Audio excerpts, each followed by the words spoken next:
বাকি আমি জানি মায়ের সঙ্গে আমার কতটা কথা হয়। হামেশাই একটা কথা বলেন যে ভণ্ডামু করছে, এরা টাকা লুট করছে, এদের কাছ থেকে দূরে থাকুন। তাই তো to our channel Suman Sunanda vlogs. তো বন্ধুরা, আপনারা সচেতন হয়ে যান এই বিষয়গুলো সম্পর্কে। যে ভণ্ডামু, টাকা লুট, এইগুলো কিন্তু ঠাকুরকে দেখিয়ে বর্তমান সময়ে অনেকেই করছে। তাদের থেকে আপনাদের সাবধান হতে হবে। কিন্তু এমন কথা নয় যে যেখানে মানুষ ফল পাচ্ছে সেখান থেকে মানুষ দূরে চলে যাবে। সেখান থেকে তো মানুষ কিছু পেয়েছে বলেই তো যাচ্ছে। হ্যাঁ, আমি বলতে চাইছি যে কৃষ্ণকালী মা অর্থাৎ মঙ্গলা মা এখানে এসে আপনারা অনেকেই ভণ্ডামোর শিকার হচ্ছেন, অনেকেই আর্থিকভাবে ক্ষতিগ্রস্ত হচ্ছেন। কিন্তু একবার ভেবে দেখেছেন যে যারা উপকার পাচ্ছে, ঠিক আছে, টাকা দিয়ে পাচ্ছে না, তারা কিন্তু পাচ্ছে মায়ের কৃপা। টাকা পয়সার কোনো ব্যাপার নেই। কিন্তু আপনারা মন্দিরে গেলেই, যে কোনো মন্দিরে গেলেই ভগবানের সেবার্থে কিছু নিবেদন করেন টাকা পয়সা, যাতে 5 টাকা দিলে আমার যাতে আরও উন্নতি হয়। সেই জন্যই তো টাকাগুলো আপনারা দেন। মানে যেরকম ব্যাংকে টাকা রাখেন, তাহলে কেন রাখেন? যাতে 100 টাকা রাখলে আমাকে 5 টাকা সুদ দেয়। তো ভগবানের কাছেও আমরা টাকা দিই, জমা দিই, ঠিক আছে। আর অনেকেই তাবিজ কবজের সন্ধানে অনেক মাতাজি বাবাজির কাছে চলে যান, কিন্তু কৃষ্ণকালী মাতাজির কাছে ত্রিশূল ছোঁয়ানো ছাড়া কোনো তাবিজ কবজের ব্যাপারই নেই। আপনারা সকলেই ভালো করে সেটা জানেন। তাহলে এখন বিষয় হচ্ছে যে আপনাদের ঠকার ভয়ই কি? আর আপনারা অনেক সময় বলছেন ভণ্ডামো। সত্যিই কি এখানে ভণ্ডামো হয়? আর ভণ্ডামো হলে এত মানুষ আসছে কেন? তাই তো। তো সত্যি কথা বলতে কি, ভণ্ডামো একটা কথা, কিন্তু এর ব্যাখ্যা দিতে গেলে অনেক বড় একটা গল্প বলতে হয় আপনাদেরকে। যখন কৃষ্ণকালী মাতাজি প্রথম মন্দির খুলেছিলেন, মানে মন্দিরটা ওপেন করেছিলেন, সেখানে কিন্তু ভক্ত ছিল না। কিন্তু যখন এই সোশ্যাল মিডিয়ার মাধ্যমে অনেক মানুষ জানতে পারলো, দূর দূরান্তে পৌঁছে গেল মাতাজির ভক্তদের কাছে মাতাজির বার্তা, কৃষ্ণকালী মায়ের বার্তা, তখন কিন্তু দূর দূরান্ত থেকে মানুষ রোগের যন্ত্রণা এবং সংসারের যন্ত্রণা এবং বিভিন্ন ধরনের যন্ত্রণাকে দূর করার জন্য কিন্তু এই কৃষ্ণকালী মায়ের দরবারে, মঙ্গলা মায়ের দরবারে কিন্তু এসেছেন এবং অনেক মানুষ কিন্তু উপকৃত হয়েছেন। যারা সত্যিকারের ভালোবেসে এবং মনের সাফাই, মানে মন থেকে সাদাসিধেভাবে এসেছেন, তারাই কিন্তু সফলতা পেয়েছেন। আর যারা মনের কূটনীতি নিয়ে এসেছেন, তারা কিন্তু সফলতা পাননি। ঠিক আছে। তাহলে এবার কে ভণ্ড, কৃষ্ণকালী মা না আপনি?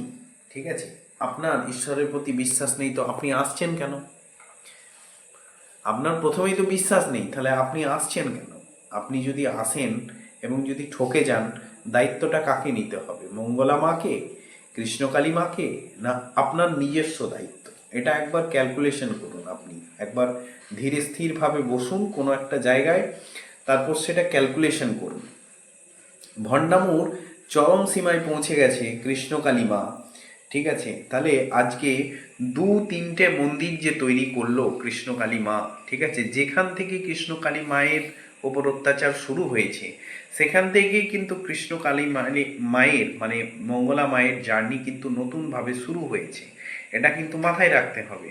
একটা জার্নি মানে চলছে, সেখান থেকে কাটছাট করে আবার একটা নতুন জার্নি শুরু করা, তার উপর অত্যাচার করে তার মন্দিরকে বন্ধ করে দিলেই সে আবার একটা নতুন জার্নি শুরু করছে, এটা ঈশ্বরের কৃপা ছাড়া মঙ্গলা মা কেন কেউই করতে পারবেন না। আপনারা করতে পারবেন? যদি কমেন্টে লিখুন যদি পারেন, ঠিক আছে? তো বিষয়টা এই রকমই, ঠিক আছে? তো যেগুলো কথাগুলো আপনারা বলবেন সেগুলো কিন্তু আপনারা ভেবে চিন্তে বলুন, ঠিক আছে? আপনারা দেখছি অনেকেই উল্টোপাল্টা কমেন্ট করেন, ঠিক আছে? তো উল্টোপাল্টা কমেন্ট করার আগে অবশ্যই একটা গঠনমূলক কমেন্ট করুন, ঠিক আছে? আর ভণ্ডামও একটা যদিও শব্দ, কিন্তু এর ব্যাপ্তি অনেক দূর। ভণ্ডামো মানে হচ্ছে যে মানুষের কাছে একটা তাবিজ দিয়ে দিলাম, তার বদলে আমি 5 লাখ টাকা নিয়ে নিলাম। আমি একটা মাদুলি দিয়ে দিলাম, তার বদলে আমি বললাম 50,000 টাকা দিয়ে দাও। এইগুলো কিন্তু ভণ্ডামো। এই ধরনের লোকগুলো দেখবেন কোনো একটা জায়গায় ব্যবসা শুরু করলে সেখান থেকে উঠে আবার অন্য জায়গায় ব্যবসা শুরু করে, যেখানে বসে থাকে সেখানে কিন্তু করে না।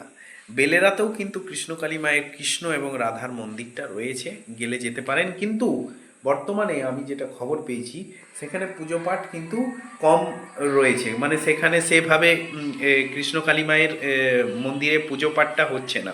এখানে একটা বিষয়, যে কৃষ্ণকালী মায়ের এই মন্দির চেঞ্জ করা মানে এক জায়গা থেকে আবার অন্য জায়গায় যাওয়াকে কেন্দ্র করে, ঠিক আছে, অনেকেই কিন্তু এর সঙ্গে ভণ্ডামোর মিল খুঁজে পাচ্ছেন।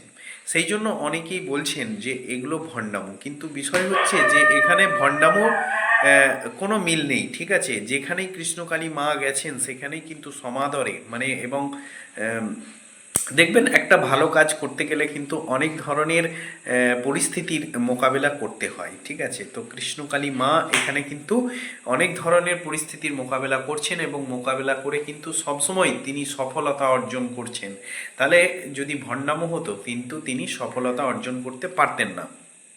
তাহলে বিষয়টা এখানে দাঁড়াচ্ছে যে আপনারা যারাই বলছেন যে ভণ্ডামো, সেটা একটু ভেবেচিন্তে বলুন। ভণ্ডামো বিষয়টা কিন্তু মানে মিলছে না, ঠিক আছে? যাই হোক, একটা কথা বলতে পারি যে আরও আগে এগিয়ে চলো কৃষ্ণকালী মায়ের মন্দিরগুলো, ঠিক আছে?